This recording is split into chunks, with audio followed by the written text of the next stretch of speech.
What if the way you help people is actually making things worse, and the fix has nothing to do with trying harder? Stay with me, because there's a guided meditation later that might be the most useful 2 minutes of your week. Here's what we're going to do together. We're going to look at what it actually means to help someone. And we're going to notice something a little uncomfortable, that most of what we call helping, fixing, managing, worrying about the people in our lives, is secretly a form of judgment wearing a kind face. It's why we end up exhausted. It's why nothing really seems to change. And there's a different place inside us we can help from, one that doesn't need to evaluate, correct, or control anyone. And when we find it, the whole experience of being useful to another person changes. Let me start with something small and familiar. A colleague sends you an email. Technically, every word is fine. But the subtext, you can feel it. The little dig, the implication that you dropped the ball, or didn't see what they saw, or weren't quite as sharp as they were. Your chest gets warm. Your shoulders rise about an inch, and before you've even finished reading, you're already drafting the response in your head. You're rehearsing your defense. You're mentally CCing the people who need to know the truth about this person. And then it's 2 hours later. You haven't done any actual work. You've been building a case.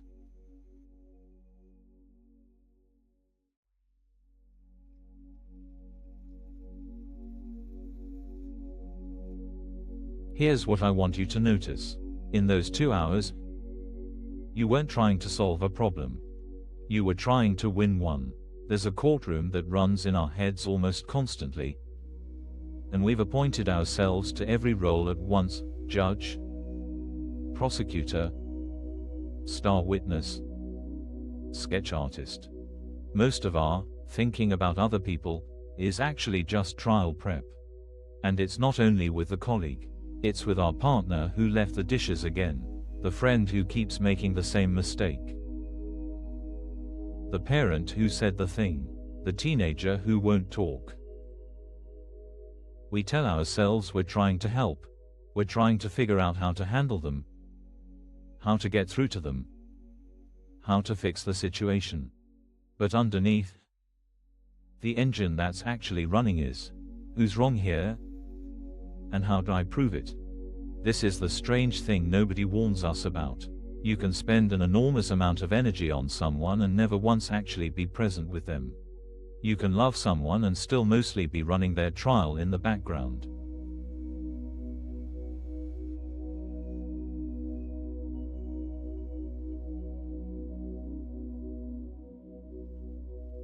Let me give you a picture for this, because once you see it, you can't unsee it. Imagine you're a surgeon.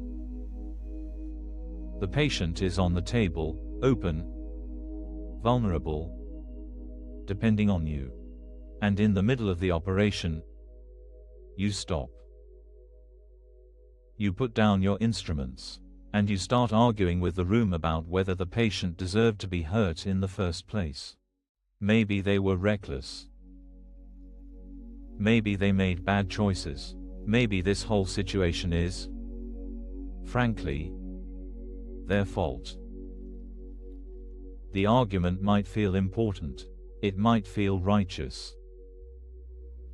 You might even be technically correct. But while you're having it, the patient is still on the table. This is what most of us are doing in our relationships, in our hard conversations, in our attempts to help. We're standing over someone who's hurting, or someone who's hurting us, and we're running a trial about who deserves what, instead of doing the actual work that would heal anything. The move being pointed at here is so simple it almost sounds like a trick. Put down the gavel. Pick up the scalpel. That's it. That's the whole thing.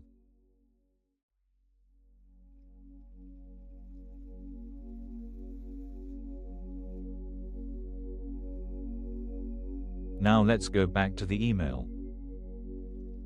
2 hours in, you're deep in your case. Heat in the chest, mental tabs everywhere, half a draft sitting in the box. And imagine something quietly clicks. Instead of asking, "How do I win this?" you ask one different question. What would actually help here? Not what would feel satisfying. Not what would teach them a lesson. Not what would set the record straight. What would actually help? Notice what happens to your body when you ask that. The shoulders drop a little. The chest cools. The thinking gets quieter. Because the courtroom doesn't need to keep running. The job changed. And here's what's strange, and this is the part you have to experience to really believe. When you ask the question honestly, you usually know the answer. The right words show up. The reply that takes you 2 hours of agony to write becomes a reply that takes 30 seconds. Sometimes it's a sentence. Sometimes it's a question back. Sometimes it's nothing, and you go make tea. The email didn't change. The colleague didn't change. You changed, and because you changed, the whole situation changed with you.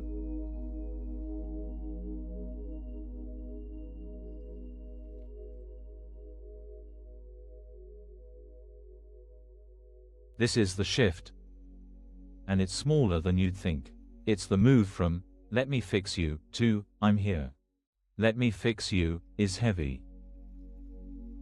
It assumes I see clearly and you don't.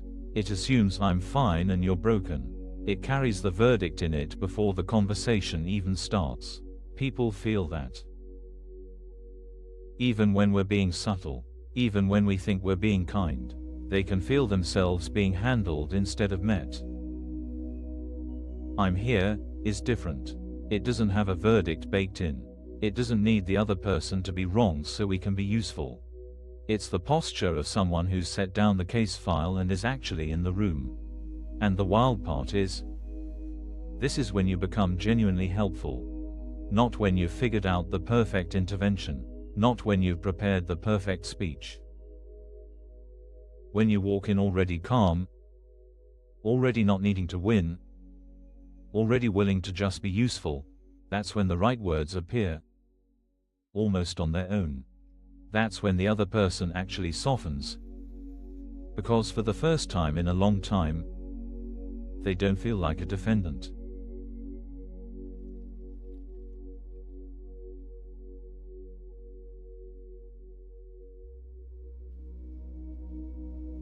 So here's something practical you can carry. Before any hard conversation, before you reply to the email, before you walk into the room with the teenager, or the parent, or the partner, or the friend you're worried about, pause for one breath, and ask yourself one thing. Am I here to win? Or am I here to help? That's it. You don't have to answer perfectly. You just have to ask. The asking itself starts to dissolve the courtroom, because the question can't survive in there. The court runs on winning. Helping runs on something else entirely.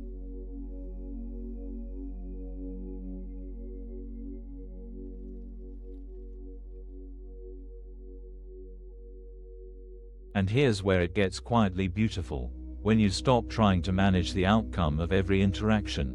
When you stop carrying the weight of who's right and who's wrong and what they should do and how this should go. You'll notice you have so much more energy.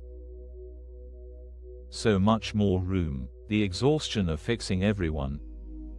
Of worrying about everyone. Of running everyone's trial in the background of your own life. That exhaustion lifts. You don't have to carry that. You were never supposed to. Your job in any moment with another person is much smaller and much kinder than your mind has been telling you. You're not here to render a verdict. You're not here to fix them. You're here to be useful in whatever quiet way is actually needed. And when you let that be enough, you'll be amazed how often it's exactly enough. Let's take a couple of minutes now to actually feel this, not as an idea, but in the body, where it really lives. If you're finding value here, you're welcome to like the video and subscribe. And now, let's shift into a quiet guided meditation together.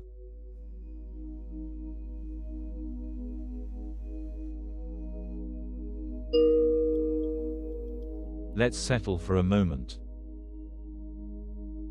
Find a way to sit that lets your shoulders drop. You don't have to do this perfectly. You just have to be here. Let your eyes close, or soften them toward the floor. Take one breath in, and a longer breath out. Notice the body, the weight of you in the chair, the places that are holding on, the jaw,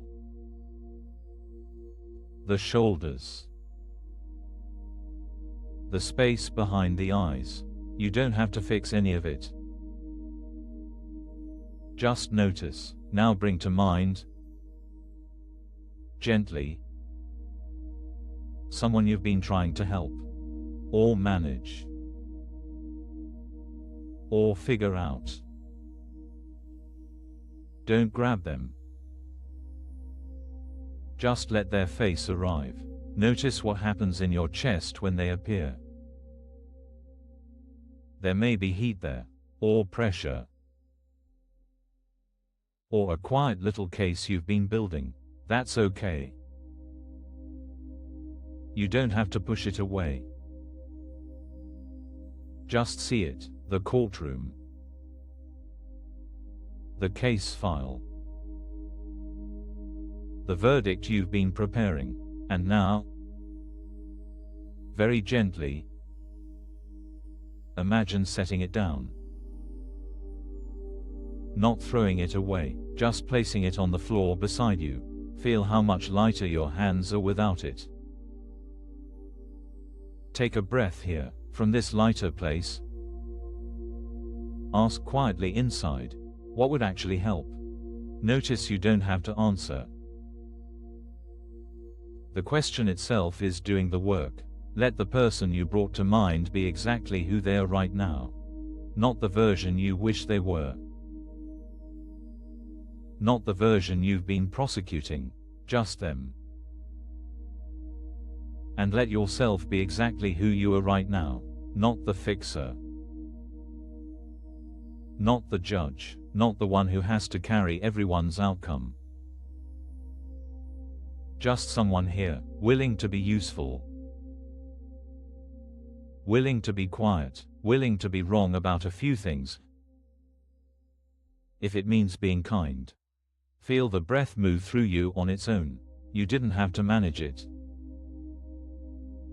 It's been doing this the whole time. So much of life is doing itself the whole time, while we're busy running the trial. Let that land for a moment. And when you're ready, take a slightly fuller breath. Feel your feet, feel your hands. Let your eyes open, slowly, into the room you're actually in. Welcome back. Thank you for being here and practicing together. If you'd like, you can find a free digital ACIM resource in the description. And if you want to mark the moment, a simple comment such as, "I am grateful," is welcome. Thank you for being here. Thank you for giving these few minutes to something quieter than the noise of the day. Whatever conversation or email or worry you walk back into, see if you can carry just a little of this lightness with you. You don't have to solve everyone today. Be gentle with yourself. I'll see you next time.